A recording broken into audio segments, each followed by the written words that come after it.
받을 말씀은 신약성경 히브리서 12장 1절에서부터 13절까지입니다. 축구를 보십시오.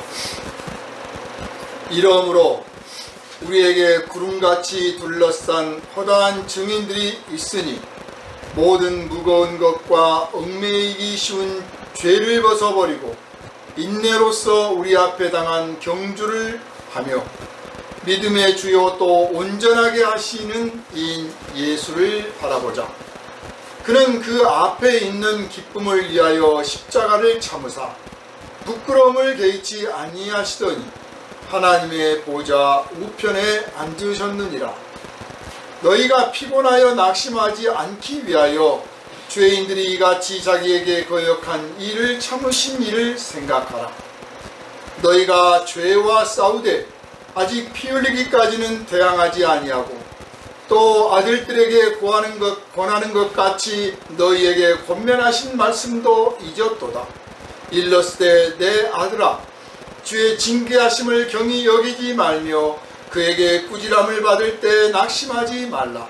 주께서 그 사랑하시는 자를 징계하시고 그가 받아들이시는 아들마다 채찍질 하시리라 하였으니 너희가 참음은 징계를 받기 위함이라.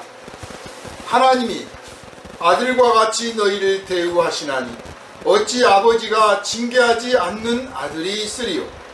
징계는 다 받는 것이거늘 너희에게 없으면 사생자요 친아들이 아니니라. 또 우리 육신의 아버지가 우리를 징계하여도 공경하였거든 하물며 모든 영의 아버지께 더욱 복종하며 살려하지 않겠느냐. 그들은 잠시 자기의 뜻대로 우리를 징계하였거니와 오직 하나님은 우리의 유익을 위하여 그의 거룩하심에 참여하게 하시느니라. 무릇 징계가 당시에는 즐거워 보이지 않고 슬퍼 보이나 후에 그로 말미암아 연단받은 자들은 의와 평강의 열매를 맺느니라. 그러므로 피곤한 손과 연약한 무릎을 일으켜 세우고 너희 발을 위하여 곧은 길을 만들어 저는 다리로 하여금 어그러지지 않고 고침을 받게 하라. 아멘. 할렐루야. 이 시간에는 우리를 아들과 같이 대우하시는 하나님이라는 제목으로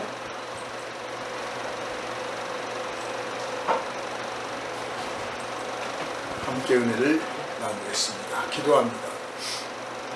거룩하신 주님, 우리를 사랑하시는 아버지 하나님, 이 시간 주님 앞에 심령을 열어 마음의 무릎을 꿇어 말씀을 받고자 하오니 생명의 말씀을 물 붓듯 기름 붓듯 우리에게도 부어 주시옵소서.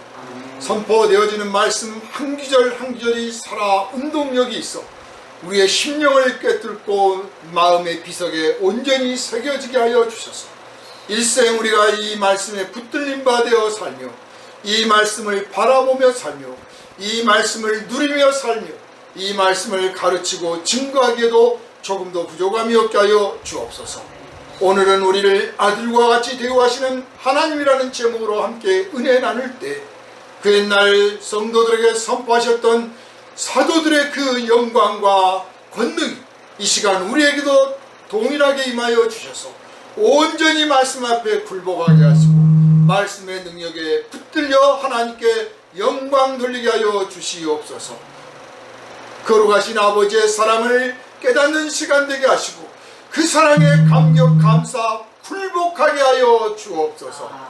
우리를 구원하신 예수 그리스도 이름으로 간절히 기도하옵나이다.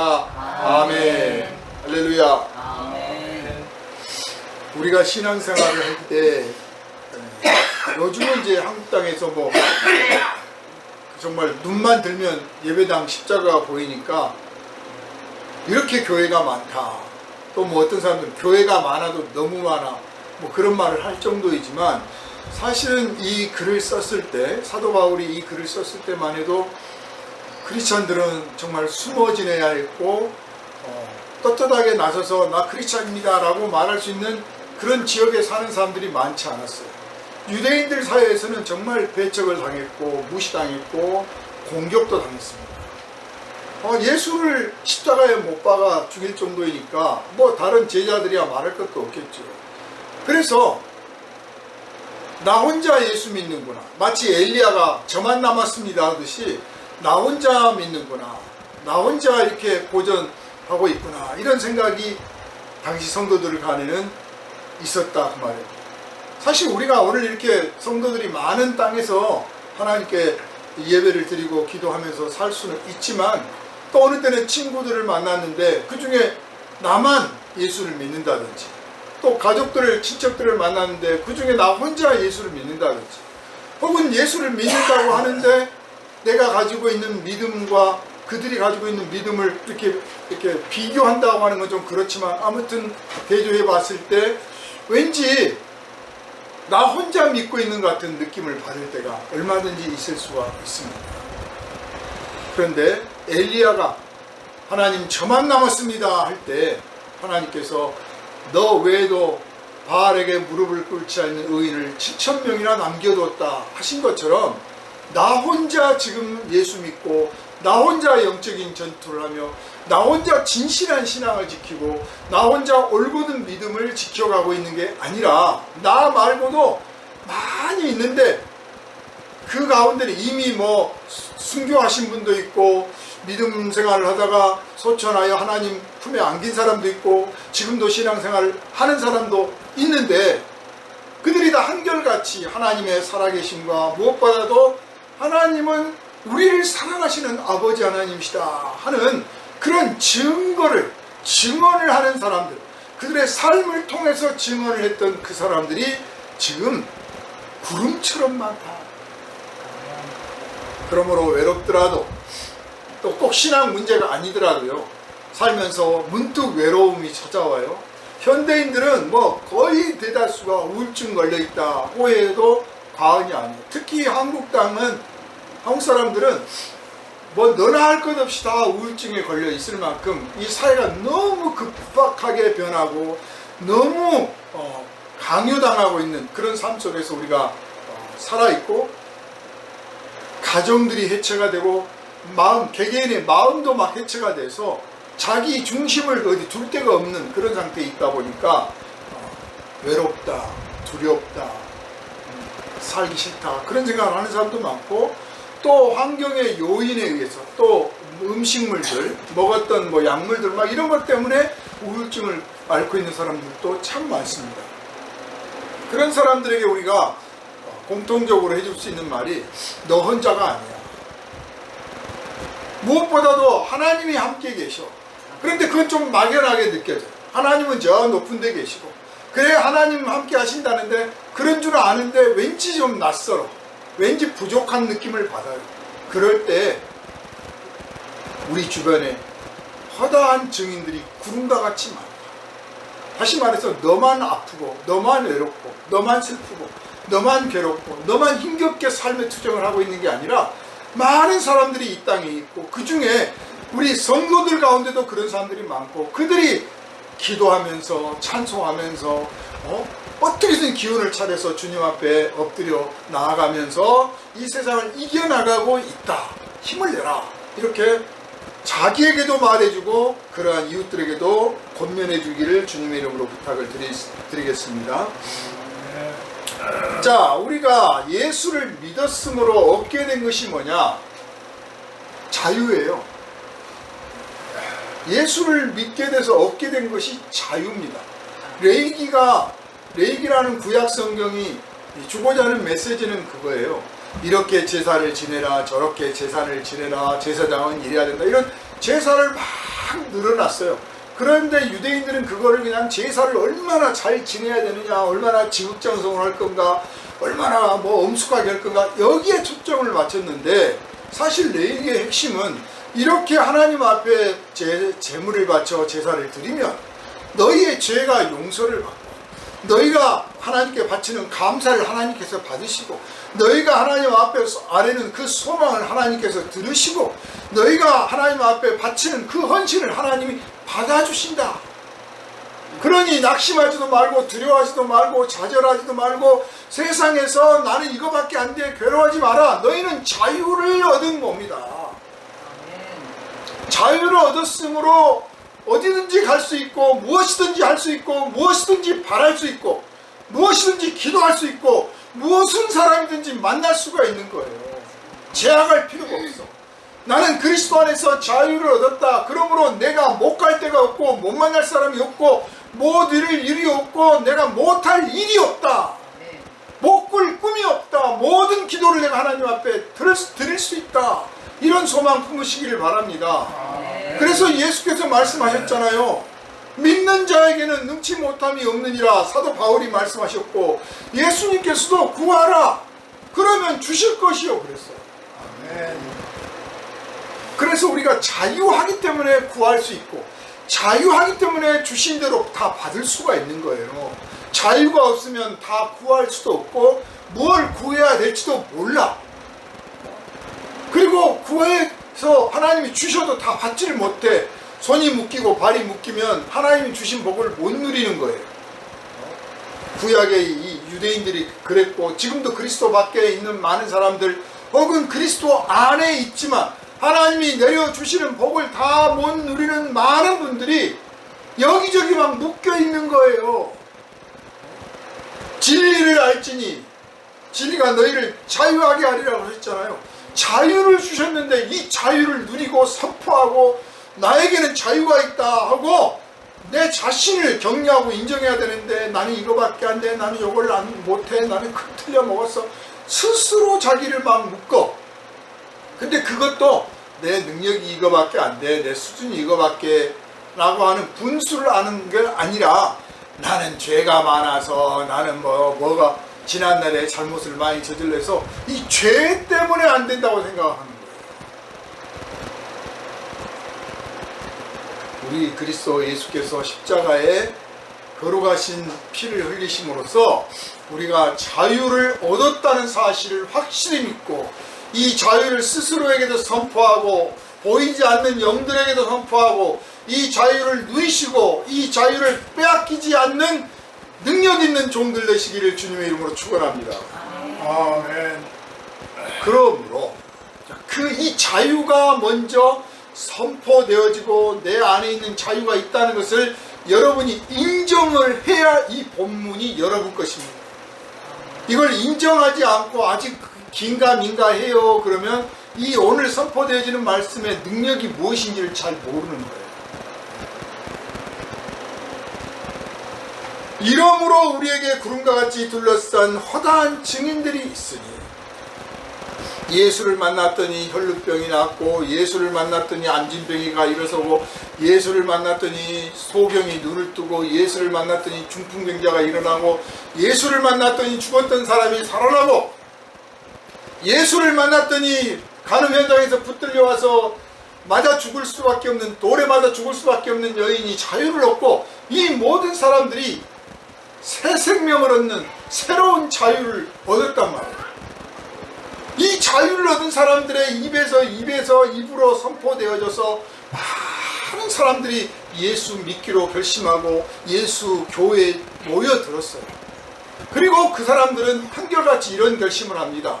내가 이제 하나님의 은혜로 이렇게 새 생명을 얻었으니 새 사람이 되었으니 새 삶을 살게 되었으니 예수 안에서 이 자유를 얻었으니 다시는 하나님을 노엽게 하지 않고 다시는 하나님을 근심하게 하지 않고 다시는 하나님께 슬픔을 드리는 사람이 되지 않고 진짜 이 자유를 지키며 하나님께서 기뻐하시는 길로만 달려가리라. 내게 이 육체의 기회를 다시 주셨으니 다시는 죄짓지 않고 건강하게 열심히 하나님의 나라를 위해서 살다 가리라. 이런 결단을 했다는 사실을 여러분 아시기를 바랍니다. 아멘. 그것이 바로 여기서 말씀하시는 이러므로 우리에게 구름같이 둘러싼 허다한 증인들이에요. 그 사람들이에요. 여러분은 그런 증인이 되셨습니까?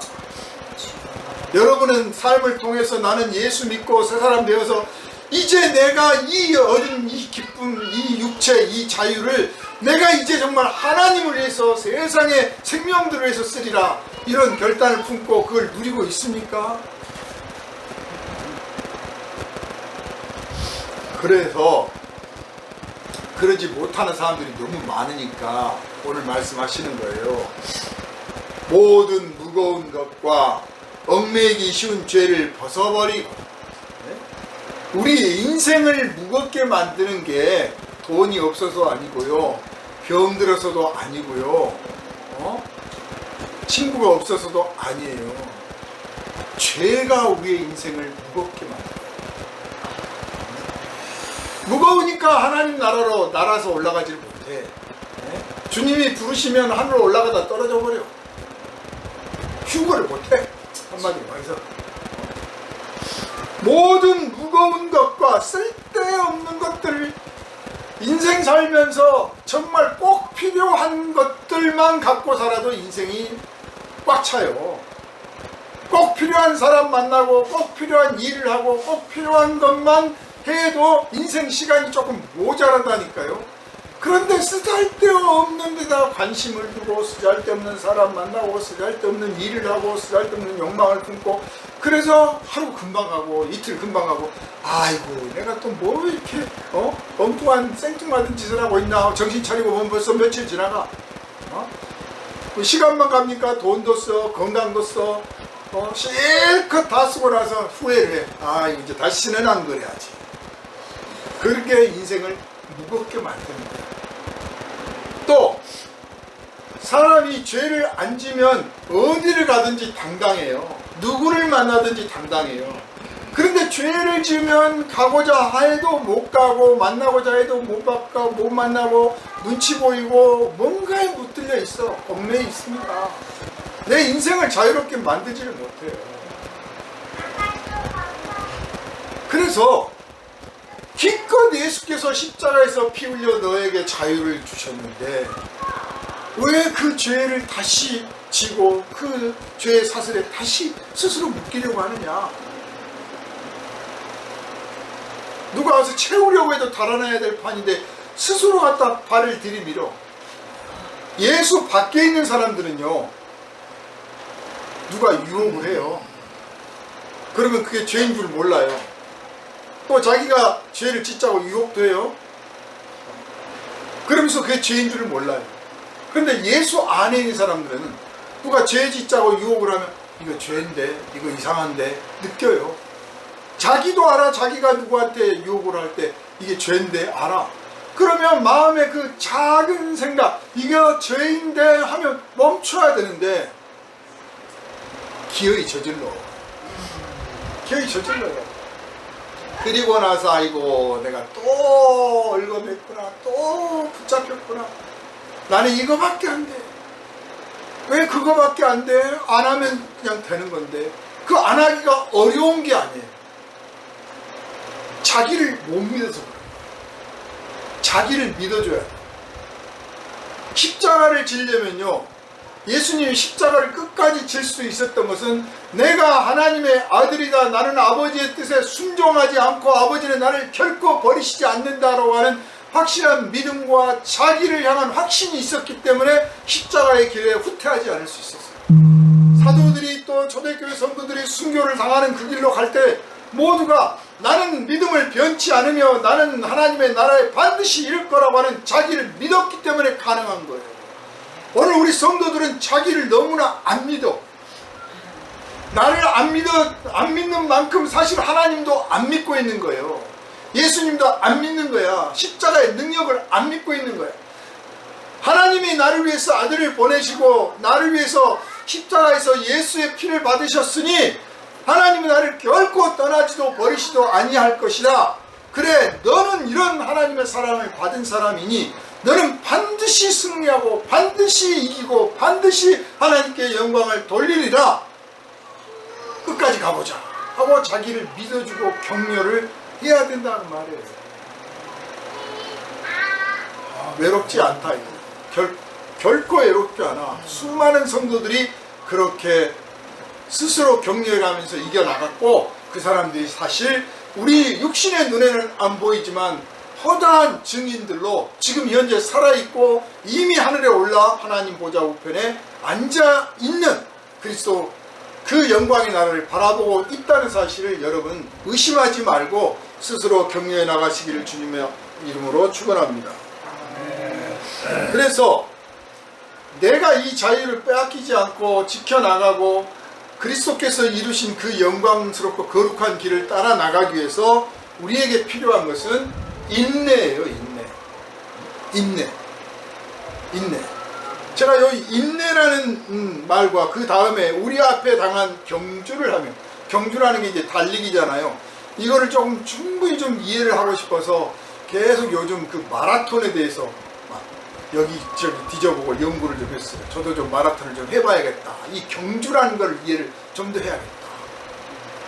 마라톤, 우리는 이제 선수가 아니니까 뭐 기록 갱신할 사람도 아니고 1등 뽑는 데 나갈 것도 아니고 끝까지 달려가는, 완주하는 게 목표인데, 이 완주하는 데 있어서 이 일을 마침내 내가 완주했구나 하려면 첫 번째 필요한 게 뭐냐면 인내예요. 1등 난 사람 뭐 전국대회에서 2번 우승했다, 5번 우승했다. 최근에 제가 놀란 사람은요, 마라톤 풀코스를 480번 이상 완주한 분이 있어요. 480번 풀코스를. 와, 이 사람의 비결은 뭔가 했더니 끝까지 뛰는 겁니다. 1등을 목표로 하는 게 아니고 끝까지 뛰는 것을 목표로 합니다. 그래서 앞에서 달려나가든지 말든지 나는 내 걸음으로 끝까지 간다 했더니 끝까지 가더라는 거예요. 여러분, 믿음 생활이란 그거예요. 하나님 나라에 이를 때까지 저 사람 뭐 앞서가 1등으로 달려가고 저 사람 뭐 대단히 막 큰 십자가를 지고 막 뛰어가는데 나는 겨우 이거밖에 안 되나, 그러지 마시고, 그래 내 몫의 십자가, 남들이 보면 야 고까지 것도 십자가라고 하냐 비웃을지 모르지만, 이 목에 건 십자가, 고만한 십자가 하나 메고 가면서 아이고 죽겠다고 하더라도 끝까지 가는 사람이 도달한 줄 믿으시기를 바랍니다.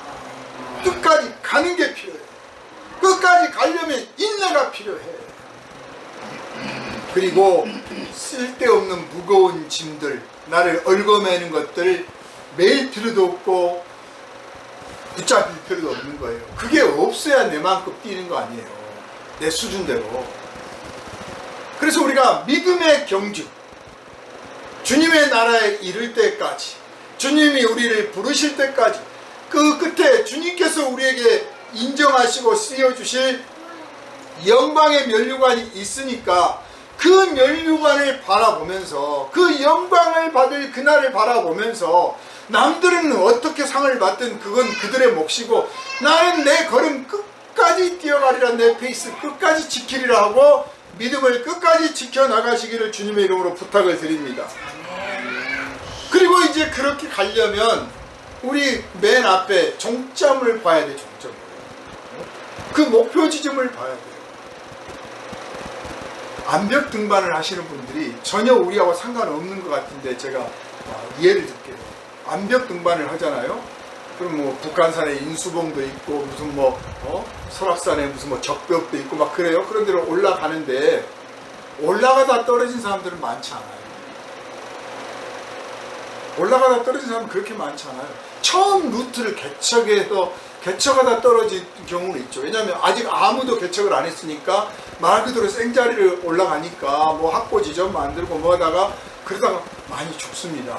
사실 설악산이나 북한산은 조금 몇 군데 안 돼 있는데 설악산의 모든 등산로는 다 그런 분들이 죽어가면서 만든 등산로예요. 암벽 등반만 그런 게 아니라 일반 등산로도 다 그분들이 가다가 죽기도 하고 쓰러지기도 하고 그러면서 개척을 해서 길이 난 겁니다. 그런데 올라갈 때는 많이 사고가 안 나요.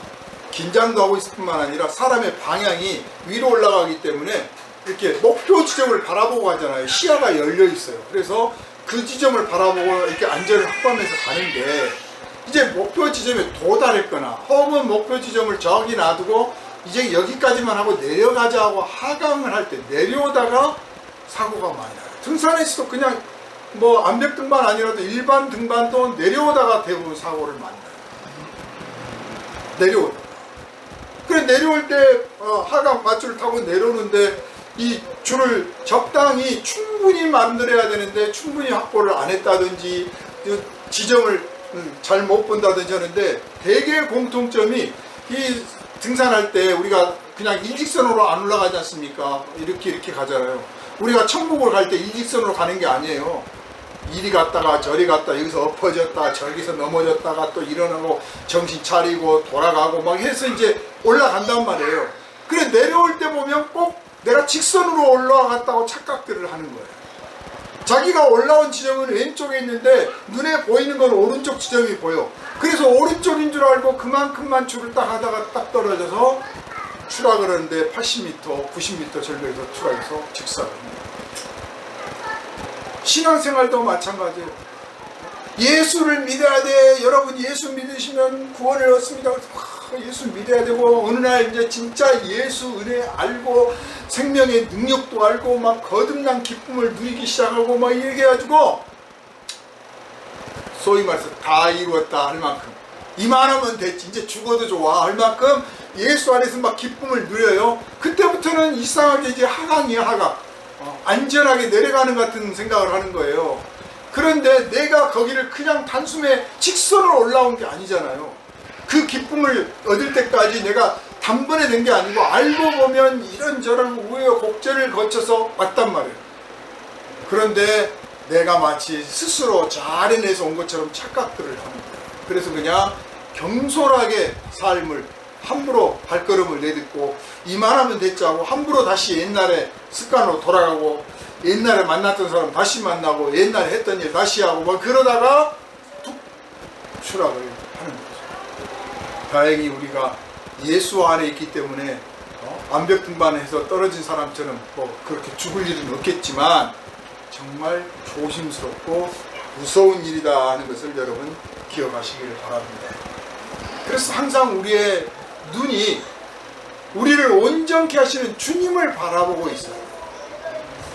세상을 보고 헛된 사람들을 보고 헛된 영광을 보면 우리의 방향이 어디였더라 내가 올라온 지점이 어디였더라 잊어버리는 거예요.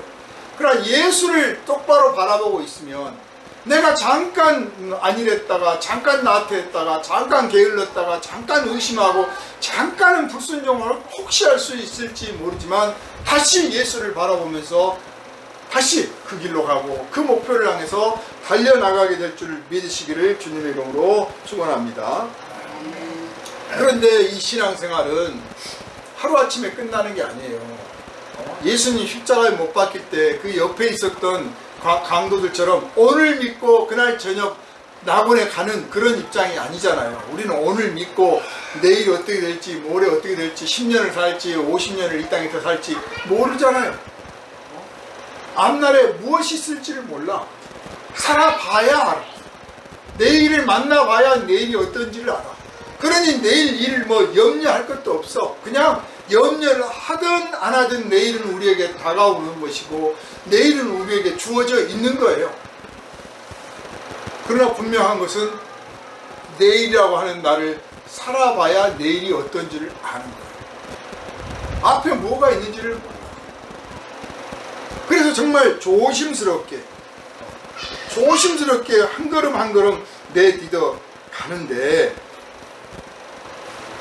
그 긴 날들이 하루가 되고 또 되고 또 되고 또 하다 보니까 돌이켜보면 내가 예수 믿고 거듭나 주님께 영광을 드리고 하나님 만세했던 날이 엊그제 같은데 벌써 10년이 됐구나 20년이 됐구나 돌아보니 50년 됐구나 이렇게 믿음의 길이 알고 보면 길게 이어지는 여정이다. 우리 인생 입장에서. 자 이렇게 인생길이 길면 순탄하게만 나가는 게 아니라 가다가 넘어지기도 하고 가다가 고래뿔에 걸려 채이기도 하고 가다가 지쳐서 좀 쉬기도 하고 가다가 아이고 나 못 가겠다 하고 주저앉기도 하고 여러 사정들 여러 상황들이 생기는 거예요. 생길 수밖에 없어요.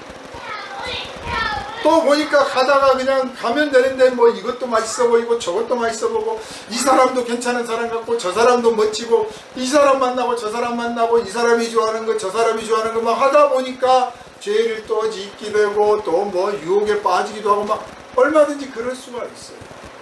자 이럴 때 하나님께서 우리를 어떻게 대접하시느냐. 여러분 내가 뭘 잘못했는데 저녁에 막 기도를 합니다. 하나님 잘못했어요. 용서해 주세요. 그랬더니 그 다음날부터 아무 일도 안 생겨. 야, 하나님 날 사랑하시는구나. 우리 다 그렇잖아요. 내가 잘못을 했는데 아무 일이 안 생겨야, 아무 일도 안 생겨야 하나님 나를 사랑하시는 거예요. 그런데 내가 잘못했는데 혹은 잘못인 줄 몰랐는데 무슨 일이 사고가 났다든지 뭐 아프다든지 뭐 일이 벅 터지면, 아니 하나님 세상에 그거 가지고 그렇게 나를 괴롭히세요. 그만한 일 가지고 다른 놈들은 별짓을 해도 날 두더만, 다른 사람들은 별짓을 해도 내버려 두고 부자도 되고 별걸 다 하더만, 왜 나는 요것 갖고 조금 했다고 난 이렇게 못 살게 보세요. 혹시 여러분 안 그러신가요?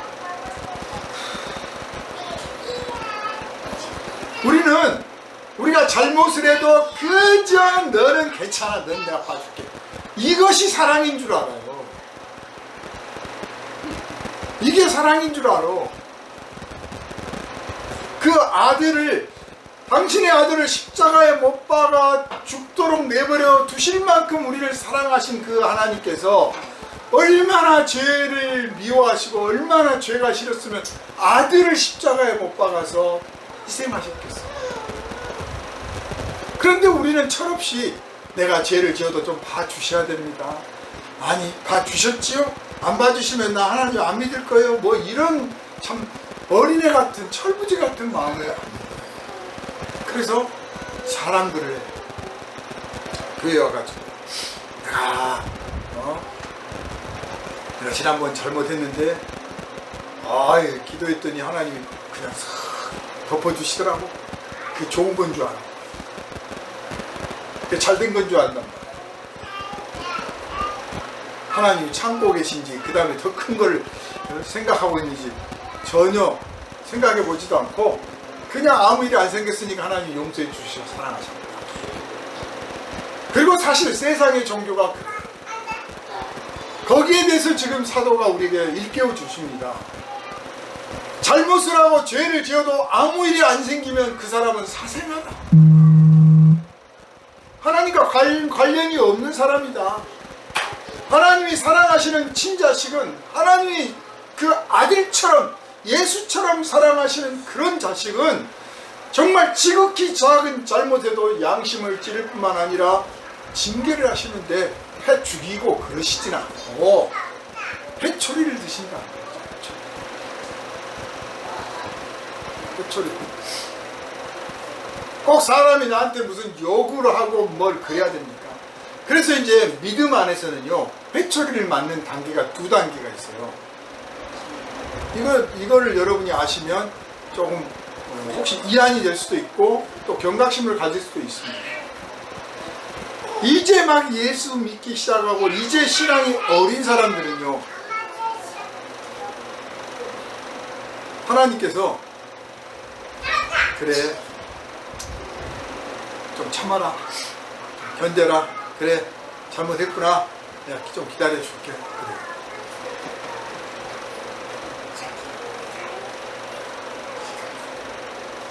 예수 밖에 있는 사람들은 뭘 잘못을 해도 하나님이 살아계신지, 하나님이 진짜 있기는 있는지 모를 만큼 아무 일도 안 생겨.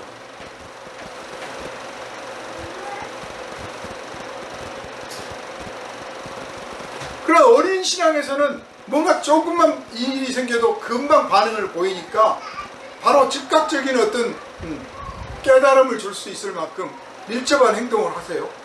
그런데 신앙생활이 오래되고 믿음이 자라잖아요. 그러면 진짜 아무 일도 안 생겨요. 뭘 잘못했고. 그러면 하나님이 봐주신 줄 알잖아요. 그게 아니고 내가 이걸 잘못했습니다. 하나님, 제가 잘못했습니다. 하나님, 저 꾸짖어 주세요. 제가 무슨 매를 때리시더라도 달게 맞겠습니다 하면 그때 때리세요. 그때 때리셔. 그러니까 어떤 사람은 하나님의 해초리를 맞고 정신이 번쩍 나가지고 이건 아닌데 하는 사람이 있고, 어떤 사람은 하나님 제가 잘못했습니다. 이제 보니 깨닫고 보니 제가 참 이런 것이 잘못이었군요. 죄였습니다. 라고 하니까 그 다음에 하나님 회초를 그냥 넘어가진 않아. 내가 매를 맞고 나서 정신을 차린 거는 매도 아프고 정신 차릴 때 눈물을 흘리잖아요. 그런데 내가 죄인 걸 깨닫고 매를 맞잖아요. 그러면 죄를 깨달을 때는 울지만 매를 맞을 때는 안 울어요. 다윗이 자기가 잘못한 사실을 뭐 양심은 조금 느꼈을지 모르지만 뻔뻔하게 우리아를 죽게 만들었습니다. 그래서 선지자 나단이 와가지고 당신이 바로 이 나쁜 놈이다 라고 지적을 합니다.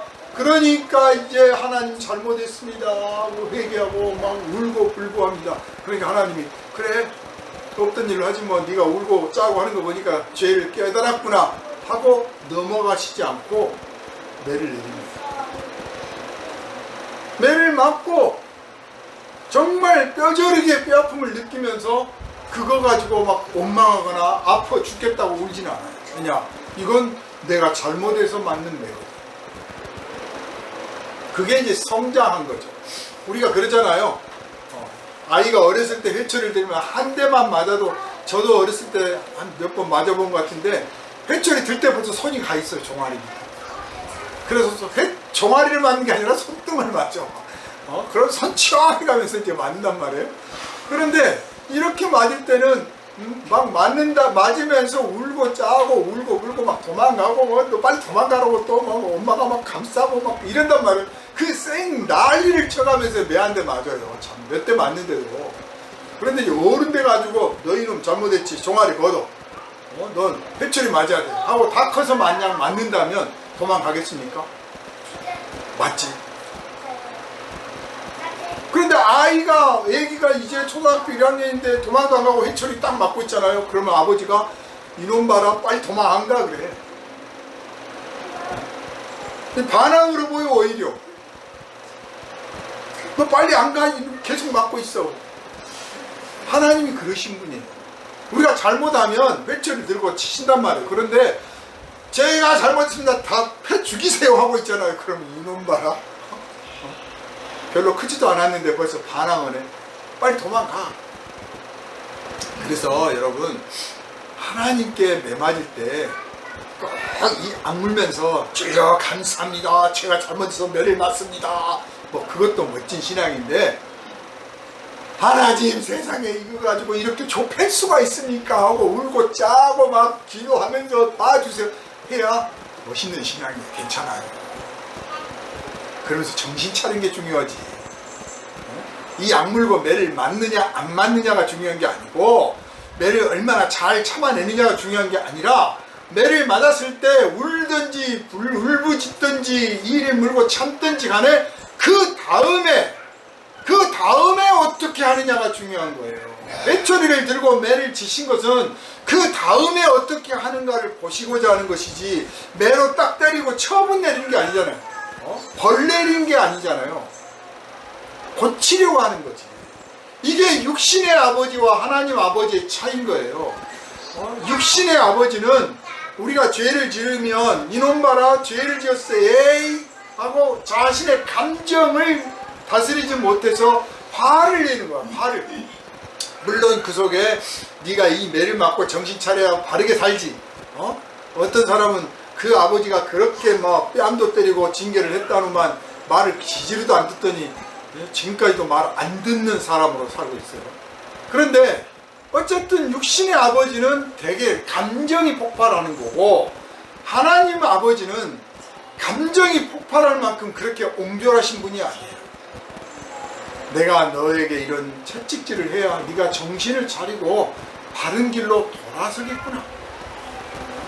우리를 바른 길로 인도하시려고 내가 무거운 짐을 지고 있는데 내가 회초리를 맞으면서 하나님 아파요 하는 순간에 그 짐을 내려놓게 되고 내가 죄에 얽매여 있는데 하나님께서 회초리를 치심으로 아이고 잘못했습니다 하고 막 발을 들고 몸부림칠 때 그 죄의 사슬에서 끊어지는 거예요. 우리를 바르게 해 주시려고 그렇게 하는 줄 믿으시기를 바랍니다. 그래서 한 번의 징계를 받더라도 달라져야 돼. 징계를 안 받는 크리스찬은 없어요. 만약에 크리스찬 돼서 나는 예수 믿고 한 번도 매맞아 본 적 없고 한 번도 하나님께 내가 용서를 빌어본 적이 없어, 그런 사람은 가짜이거나 신앙이 가짜이거나 가짜 하나님이거나 둘 중에 하나예요. 오히려 내가 하나님 참 무서운 분이야, 정말 대단하신 분이야, 내가 뭐 좀 그거 좀 잘못했는데 즉각 반응을 하시더라고, 즉각 징계를 하시더라고, 즉각 개입을 하시더라고. 오히려 이렇게 말해야 오히려 정상인 거예요. 그런데 또 이상한 이단들은 하나님은 그렇게 옹졸하고 째찌하고 그런 분은 아닙니다, 절대 그런 거 아니고 사탄이 하는 거니까 여러분 잘못해도 넉넉하게 예수가 우리를 위해서 십자가 졌는데 내가 매맞을 일 없다, 담대하게 믿음으로 나가시길 바랍니다 하는데 이건 다 가짜예요.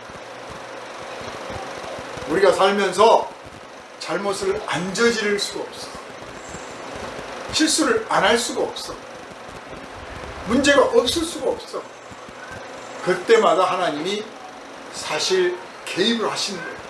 적극적으로 개입하시기도 하고 좀 천천히 개입하시기도 하고 간접적으로 하시기도 하고 우리의 육신을 치시기도 하고 우리의 사업을 치시기도 하고 우리의 인간관계를 치시기도 하고 다양하게 우리에게 하나님의 징계를 베푸신다. 그러므로 이런 징계를 받았을 때 내가 하나님의 자녀임을, 하나님께서 나를 사랑하심으로 이런 징계를 하십니다. 그러니 다시는 반복하지 말자. 다시 그 죄를 짓지 않는 게 중요한 거예요. 하나님은 용서하시는 분이고 예수님은 나를 위해서 십자가도 지시는 분이신데 내가 뭐 용서해 주시겠지, 이게 아니라 예수님이 십자가를 지실 만큼 나를 위해서 그 고생을 하셨는데 내가 정신을 못 차리고 또 죄를 지었구나. 그래서 하나님께서 참지 못하시고 나에게 징계를 하셨으니 얼마나 고마운가. 그 죄를 지으면 예수 십자가를 그릇되게 하고 욕되게 하는 것이고 내가 다시 지옥불로 떨어질 건데 하나님 감사합니다, 다시는 죄 짓지 않겠습니다 하고 걸음을 고치는 사람 되시기를 주님의 이름으로 부탁을 드립니다. 쩔뚝쩔뚝하고 다닙니다. 사실 그 사지 육신은 멀쩡해가지고 예배당 올라올 때 뭐 척척척척 걸음 올라오고 오히려 중풍 걸려가지고 올라온 사람 보면 안쓰러워서 내가 도와드릴게요 하는데요, 영적인 눈으로 보면 반대야. 영적인 눈으로 보면 달려오는 사지 육신 멀쩡해서 달려오는 사람이 사실은 영적으로는 쩔뚝쩔뚝하고 오고 있고 죄질 일 없고 죄질 기회도 없어가지고 그저 감사 속에서 지내다 온 사람은 몸은 힘들고 뭐 절름발이로 올지라도 알고 보면 달려나오고 있는 거예요. 사랑하는 여러분, 매를 맞을 때는 아파요. 사업 망해보세요, 아파요. 육체 병들어 보세요, 아파요. 내가 어쩌다가 이렇게 됐을까, 내가 왜 이런 인생을 살아야 되나, 막 정말 황당한 앞날이 캄캄하고 아무것도 보이지 않는 그런 날이 있어요.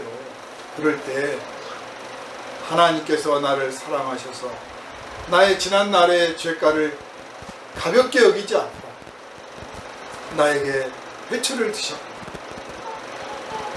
저 사람은 저런 많은 더러운 죄를 져도 왜 내버려 두시고 저만 갖고 그러십니까 하지 말고, 그 사람은 하나님이 자녀로 삼지 않은 사람이니까 하나님이 택하여 부른 사람이 아니기 때문에 그런 것이고, 우리는 하나님이 택하여 부르신 사람이요 하나님의 아들의 핏값으로 사신 사람이라 나의 작은 잘못도 하나님이 참지 아니하시고 개입하시는 것이라서 하나님 감사합니다, 제가 이런 은혜 이런 사랑 받고서도 철없이 죄를 지었습니다 하고 주님 앞에 깨닫고 뉘우치시기를 바라고, 절름발이 되지 마시고 저른발 되지 마시고 무릎 기어다니지 말고 정신 바짝 차려서 주님 앞에 나와 하나님께 영광을 돌리고 주님 가셨던 그 길을 힘차게 씩씩하게 같이 나가시기를 주님의 이름으로 부탁을 드리겠습니다.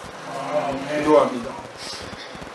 걸어가신 주님, 우리 살면서 주님 나라에 이르기까지 때로 게으르고 때로 연약하며 때로 의심하고 때로 불순종하고 때로 교만하고 때로 죄를 지어 주님 앞에 회초리 맞을 때가 얼마나 많은지 모릅니다. 이것을 즐겨하지 말게 하시고 이것을 자랑하지 말게 하여 주옵소서. 주님께서 우리에서 회초리 되실 때 때리시는 주님의 마음 또한 얼마나 아프신지 깨닫고 다시는 죄 짓지 않고 다시는 주님 실망시켜드리지 않는 결단하는 종들 되게 하여 주시옵소서. 우리를 아들과 같이 대우하신다고 하셨습니다. 저 천한 종들처럼 대접하지 아니하시고 짐승처럼 대접하지 아니하시고 하나님의 독생자 아들 예수처럼 우리를 사랑하신다 하셨사오니 주님이여 이 사랑을 받은 사람답게 주님 앞에 영광의 면류관 바라보면서 후회 없는 믿음으로 날마다 나가게 하여 주시고 이 땅에서 하나님 기뻐하신 열매를 맺는 일에 소망을 품고 어떻게 하여 주를 기쁘시게 할 것인가 주님 앞에 의논하고 고민하며 성령의 인도하심을 따라서 봉사의 삶을 살아가기에 조금도 부족함이 없게 하여 주옵시고 우리 이웃 성도들 간에 주님 앞에 징계 회초리를 맞는 사람이 있거든 그 사람들 울고 있거든 가서 위로해주고 격려해주고 감싸주며 함께 하나님의 나라에 회복되어 나가자고 저들의 발저는 무릎 세워주어서 함께 끌고 주님 앞으로 나아가는 믿음의 사명 감당케 하여 주시옵소서. 우리를 원하신 예수 그리스도 이름으로 간절히 기도하옵나이다. 아멘. 할렐루야. 171장